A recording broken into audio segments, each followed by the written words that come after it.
शिव चर्चा में देवताओं के अनुरोध पर भगवान शिव के हिमवान के यहाँ जाना और पार्वती के हाथ मांगना। मेरे प्रिय दर्शकों, आप लोगों को पसंद आए मेरे सास बहू चैनल को लाइक कीजिए, सब्सक्राइब कीजिए। ओम नमः शिवाय, ओम नमः शिवाय, ओम नमः शिवाय, ओम नमः शिवाय। बोलो देवादिदेव महादेव की जय। पूर्व की चर्चा में भक्तगण भगवान शिव नट के भेष में मैना देवी के पास गए, अपने नृत्य से उन्हें खुश किया। जब उन्होंने दान देने की, वरदान देने की, कुछ देने की इच्छा प्रकट की तो नट भेष में शिव ने पार्वती का हाथ मांग लिया। इस पर मैना बहुत नाराज हो गई और उस नटराज को वहाँ से भगा भी दिया। जब देवताओं को ये खबर लगी कि शंकर जी गए थे, ऐसा ऐसा हुआ है, तो देवता बड़े दुखी हुए। सारे देवता मिलके ब्रह्मा जी के पास गए, पूछे कि भगवान अब करना क्या चाहिए। तो ब्रह्मा जी ने नारद आदि ऋषियों से कहा कि देवताओं के साथ शिव जी के पास जाओ, उनकी स्तुति करो और स्तुति करके उन्हें प्रसन्न करो। जब देवादिदेव महादेव खुश हों तो उन्हें हिमवान के घर भेजो और वो जाकर पार्वती का हाथ हिमवान से मांगे। देवता लोग ब्रह्मा की ये सलाह और गुरु बृहस्पति की ये सलाह सुनकर सारे देवता शंकर जी के पास पहुँचते हैं और उनकी प्रार्थना करते हैं कि हे देवादिदेव, हे महादेव, हे करुणाकर, हे शंकर, हे प्रभु, कृपा कीजिए हम लोगों पर। हम सभी लोग आपको नमस्कार करते हैं, आपको बार बार प्रणाम करते हैं। हे भगवान, आप भक्त वत्सल हैं, आप करुणा के सागर हैं, आप भक्तों के कार्य सिद्ध करने वाले हैं, दीनों का उद्धार करने वाले हैं, दया के सिंधु हैं और भक्तों को विपत्तियों से छुड़ाने वाले हैं।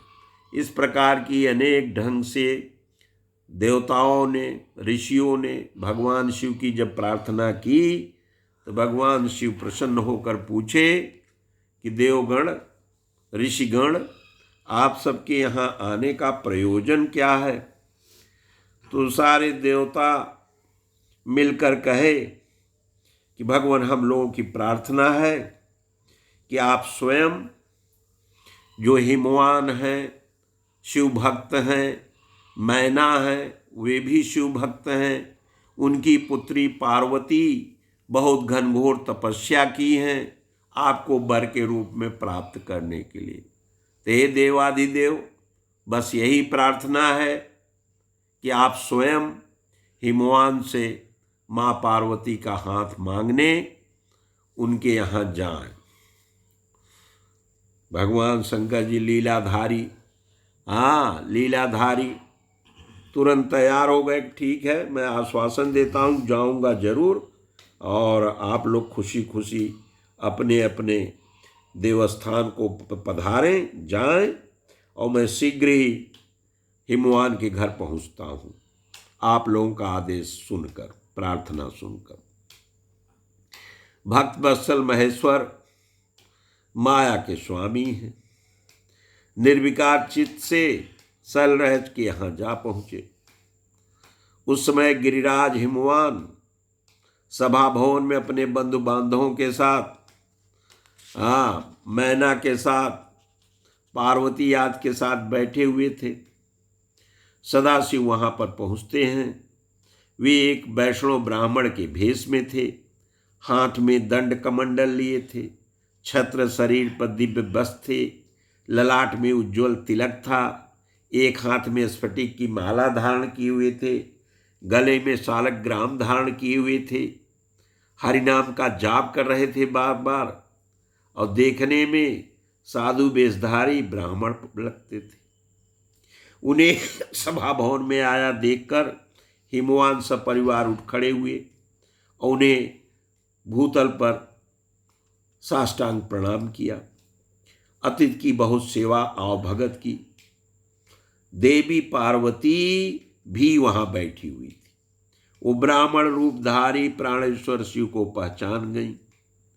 उन्होंने भी उनको मस्तक झुकाकर और मन ही मन बड़ी प्रसन्नता के साथ उनकी स्तुति की।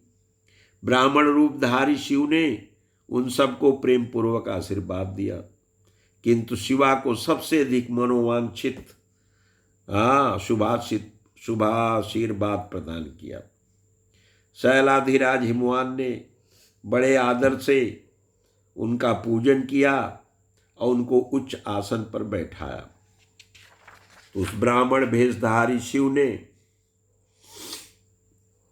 जो हिमवान के यहाँ पार्वती का हाथ मांगने पहुँचे थे, उन्होंने अपने बारे में बताने लगे कि मैं विद्वान वैष्णव ब्राह्मण हूँ, ज्योतिष की वृत्ति का आशय लेकर भूतल पर भ्रमण करता रहता हूँ। फिर और आगे बताया कि मैं कहीं भी उपस्थित हो सकता हूँ, मन के समान मेरी गति है, मैं सर्वत्र आने जाने में समर्थ हूँ, गुरु की दी हुई शक्ति से सर्वज्ञ परोपकारी शुद्धात्मा और विकार नाशक हूँ। और उन्होंने फिर पूछा उन्होंने पर्वतराज ने कि हे ब्राह्मण देव, आपके यहाँ देखकर हमें तो बहुत प्रसन्नता हुई है।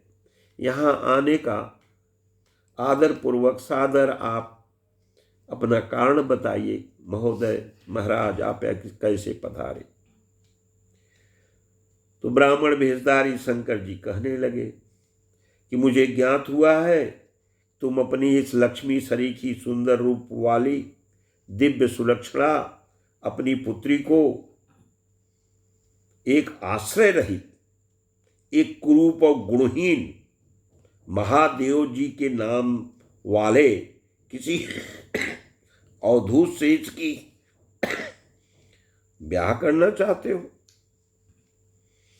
तुम्हें मालूम है वो रुद्र देवता मरघट में वास करते हैं, देखे हो उनको, शरीर में सांप लपेटे रहते हैं, योग साधते फिरते हैं, उनके पास पहनने तक के लिए तो वस्त्र नहीं है, वैसे ही नंग धड़क घूमते हैं, आभूषण की जगह सर्प लपेटे रहते हैं। मालूम है वो किस कुल के खानदान के हैं? हाँ, तुम्हें नहीं मालूम है, किसी को नहीं मालूम है किस कुल के हैं, किस खानदान के हैं।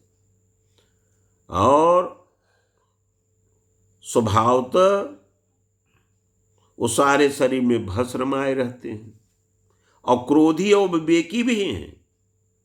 उनकी अवस्था कितनी है तुम्हें ज्ञात है क्या? वो अत्यंत कुत्सित जटा का बोझ सदा सिर पर धारण किए रहते हैं। वे भले बुरे सबको आश्रय देने वाले, भ्रमणशील, नागों का हार धारण करने वाले, भिक्षुक के रूप में रहने वाले, हठ पूर्वक वैदिक मार्ग का त्याग करने वाले हैं। ऐसे अयोग्य वर को हे हिमवान, आप अपनी बेटी का ब्याह कदापि न करिए। अचलराज, अवश्य आपका यह विचार मंगलदायक नहीं होगा। शंकर जी ने जब ऐसा कहा तो ज्ञानियों में श्रेष्ठ गिरिराज शंकर जी की बात का अर्थ समझने लगे।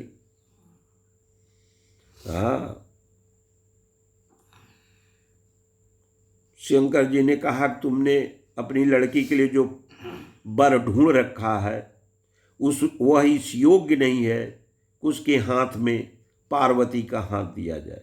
हे शैलराज, तुम ही देखो, उनके एक भी भाई बंधु नहीं है।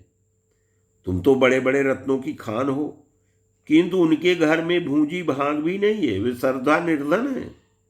गिरिराज, तुम शीघ्र ही अपने भाई बंधुओं से, मैना देवी से, सभी बेटों से, पंडितों से भी प्रयत्नपूर्वक पूछ लो, किंतु गलती से भी पार्वती से ये प्रश्न मत करना क्योंकि उन्हें शिव के गुण दोष की परख नहीं है। ऐसा कहकर वे ब्राह्मण देवता देवादिदेव शंकर जी, जो नाना प्रकार की लीला करने में शांत स्वरूप शिव ही थे, शीघ्र खा पी कर आनंद पूर्वक अपने घर को चले गए। हाँ, इसके बाद जब देवी देवताओं को ये पता लगा, उनकी जो प्रार्थना थी वो निरर्थक गई, बेकार हो गई, कि शंकर जी तो हाथ मांगने गए नहीं थे, वो तो कुछ और करने गए थे, तो वे लोग बहुत खिन्न और दुखी हुए। बोलिए शंकर भगवान की जय।